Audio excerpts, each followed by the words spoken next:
Boa tarde, segundo ano, tudo bem com vocês? Vamos para nossa aula de ciências. Isso aí, pessoal. Então, pegue lá o seu livro didático, ok?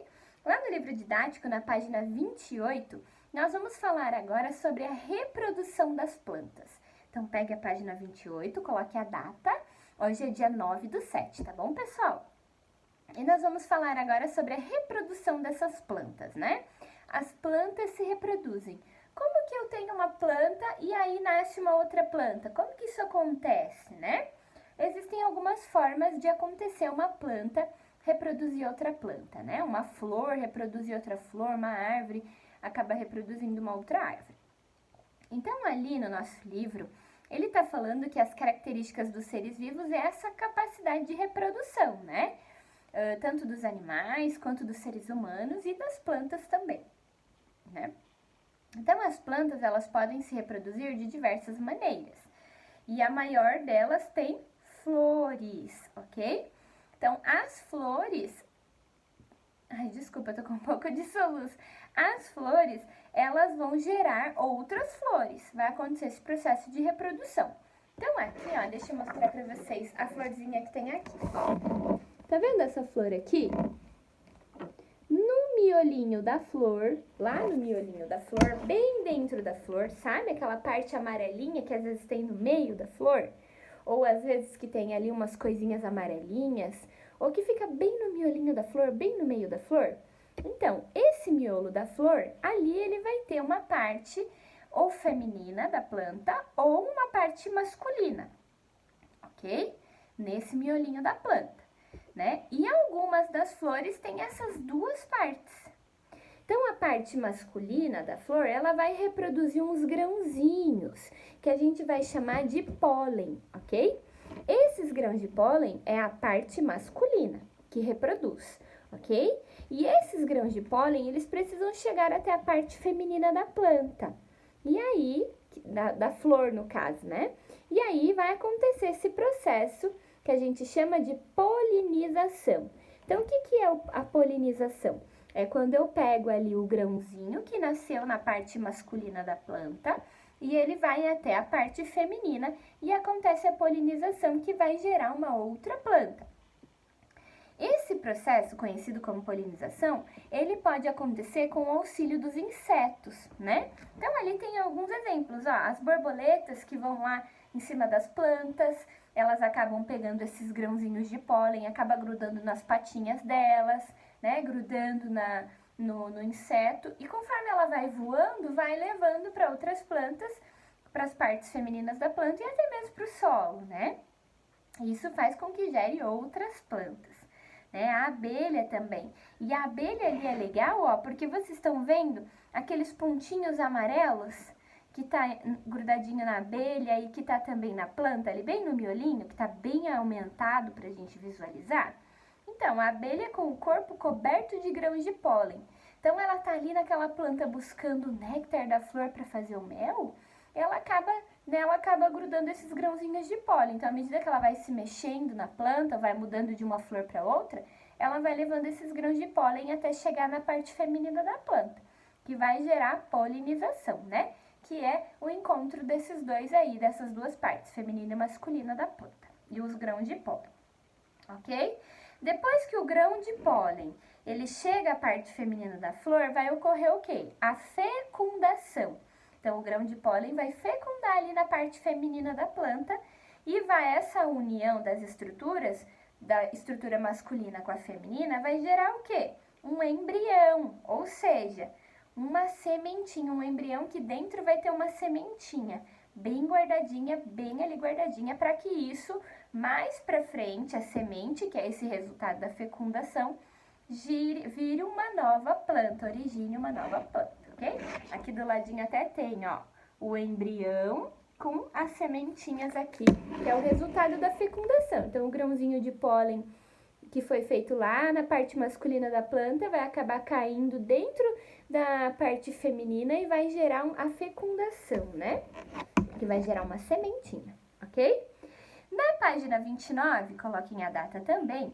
Agora, essa parte feminina da flor, ela vai se desenvolvendo, né? Lembra que a gente falou? Primeiro é uma flor, Digamos que a gente está falando de uma árvore ali de laranja. Então, primeiro vai aparecer uma flor bem branquinha, bem bonita, linda, em toda aquela árvore. Mais pra frente, essa flor, ela vai se transformando no quê? Num fruto. Como que ela vai se transformando num fruto? Porque vai acontecer esse processo que a gente acabou de dizer aqui na outra página.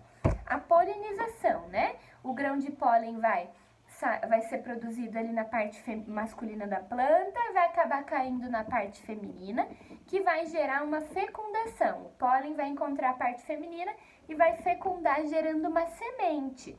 Essa semente vai ficar guardadinha e vai fazer com que essa planta, essa flor, se desenvolva num fruto, né? Com a sementinha lá dentro, bem guardada. E aí, podemos dizer então que a partir das flores formam-se o quê? Os frutos, né? E as sementes vão dar origem às novas plantas. Então, após a fecundação, a flor vai passar por essas transformações. As pétalas vão murchar, vai cair, né? E a parte feminina da flor se desenvolver, formando o quê? O fruto. E as sementes vão ficar bem protegidas lá dentro desse fruto, lá dentro da laranja, lá dentro da romã, igual tem o exemplo aqui, né? Então, olha só, ele deu um exemplo bem legal aqui do pé de romã, que é essa fruta aqui, não sei se todo mundo já comeu. Então, primeiro era uma flor que tinha um miolinho dentro, aconteceu a polinização, aconteceu a fecundação dos grãos de pólen com a parte feminina da planta, gerando aí uma semente que ficou bem guardadinha. Aí, as folhinhas da planta, elas vão caindo e murchando, e vai ficando só o que ali? Só a parte feminina, ó, que vai gerando um fruto devagarzinho, né? Todo o processo. Então, vai se transformando até chegar num fruto, onde as sementes estão lá dentro desse fruto bem guardadinhas, ok? E aí, ela vai amadurecendo até chegar na parte aqui, ou esse fruto vai cair, ou a gente vai se alimentar dele, não é mesmo? E se ele cair, se esse fruto caiu do pé da árvore, ele vai abrir e essas sementes às vezes acabam sendo lançadas ao solo, gerando uma nova planta, uma nova árvore, né? Vai depender do tempo que isso vai demorar para frutificar, para crescer, para ficar bem bonito. Aqui nesse quadradinho, ó, dessa página, ele tem uma informação muito importante, que ele fala assim: os frutos protegem as sementes. Então, a semente fica bem guardadinha dentro do fruto e o fruto protege essa semente, né? E podem ajudar a espalhá-las. Alguns frutos se abrem, ou seja, amadureceu, caiu do pé, eles vão se abrir, né? E vai lançar essas sementes para o ar. Às vezes, até mesmo antes do fruto cair, ele abre, ele racha e acaba caindo essas sementes no solo, né? No ar.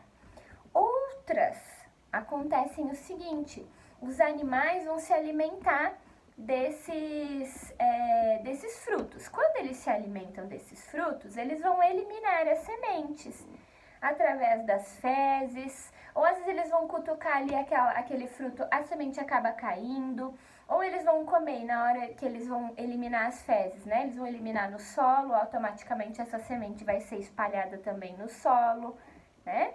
E esse processo que os animais se alimentam, e aí eles vão levando essa semente para outros lugares, é chamado de dispersão, ok? Então, esse processo é chamado de dispersão. O que é a dispersão? É quando eu tenho um animal que se alimenta ali do meu fruto, acaba se alimentando da semente também, ou acaba derrubando essa semente em algum lugar, e aí quando ele vai fazer as fezes dele, o cocô dele, ele acaba fazendo no solo e vai levando essa semente para outros lugares, ok? Isso é chamado de dispersão.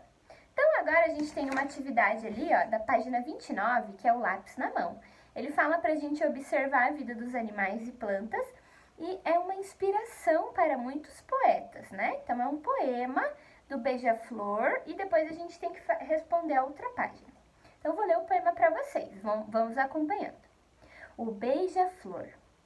Bate as asas tão depressa, zumbindo de flor em flor, provando cada sabor. Assim que o dia começa, beija-flor jamais descansa, porque nunca enche a pança. Então, olha que interessante esse poeminha, né? Aí lá na página 30, a gente tem alguns exercícios para serem feitos relacionados a essas coisas que a gente falou aqui também, tá? Então, ali a gente tem a letra A, que a frase a seguir é um resumo do poema, leia com atenção e risque as palavras que não estão de acordo com o poema. Então, ali eu tenho uma frase e você tem que descobrir quais são as frases, as palavras que estão em destaque ali, que não tem nada a ver com o poema, tá? E aí você vai riscar essas palavras, ok? Na letra B, você tem que dizer qual é o alimento que o beija-flor busca nas flores. Qual que é o alimento que ele está buscando nas flores? E a letra C, ao se alimentar, o beija-flor também auxilia na reprodução das plantas, levando pólen de uma flor para outra. Esse processo chama-se, tem que completar ali como que é o nome desse processo, tá? No número 2, ele vai falar do pinhão e que a cutia se alimenta de pinhão, né? E aí, muitas dessas sementes acabam sendo germinadas e dão origem às novas plantas. Sem saber, a cutia planta as árvores que produzem o seu alimento, né? Então, esse processo, ele é chamado do quê? Quando enterra os pinhões e a cutia ajuda a espalhar essas sementes na natureza. Como que é chamado esse processo? Fecundação, dispersão ou polinização, né? Essas são as atividades de hoje, pessoal. Tem só uma parte que eu acabei esquecendo de falar no início ali da página 28, que é sobre o néctar. Então, o que que é o néctar? Né? Ó, aqui, ó, no nosso livro, ele está trazendo a definição de néctar. Então, o néctar, ele é um líquido açucarado produzido pelas flores. O néctar é alimento de borboletas, beija-flores e outros animais, né? E ele é produzido aonde? No miolinho ali da flor. E esse néctar, o cheiro desse néctar, acaba atraindo esses animais. Igual eu falei ali, as borboletas, os beija-flores e outros animais acaba atraindo eles até a flor. E isso ajuda nesse processo do quê? De polinização que a gente falou. Porque os animais vão ser atraídos para essa planta, automaticamente eles vão lá cheirar, eles vão lá pegar esse néctar que é açucarado e eles vão se encher de pólen, dos grãos de pólen, que vão levar para outras flores, para outras partes da planta até chegar na parte feminina e acontecer a fecundação, ok? Que vai gerar uma sementinha. Certo, pessoal? Essa é a nossa aula de hoje. Façam as atividades ali da página 30, né? Respondam ali, tá bem tranquilinho. E até a próxima aula. Beijo no coração de vocês, tô com muitas saudades. Tchau, tchau!